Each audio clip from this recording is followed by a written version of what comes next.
જેને વીર કહેવામાં આવે છે અને કેટલાક લોકો તો મહાવીર કહે છે, એવા વિનાયક દામોદર સાવરકર એમણે 6 વખત પોતે અંગ્રેજોની માફી માગી હતી, અથવા માફી માગવા માટે દયાની અરજી કરી હતી.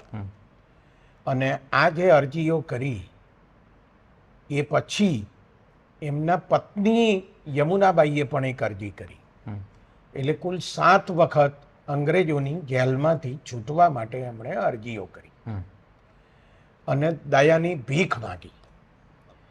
હવે આવા માણસને તમે વીર કેવી રીતે કહી શકો એ મને સમજાતું નથી.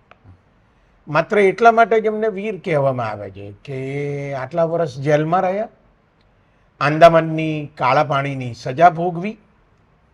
પણ એવા તો બીજા ઘણા બધા હતા જેમણે કાળા પાણીની સજા ભોગવી હતી. બંગાળના ઘણા ક્રાંતિકારીઓ હતા કે જે આંદામાનની જેલમાં હતા, એમણે કોઈ દિવસ માફી નથી માગી.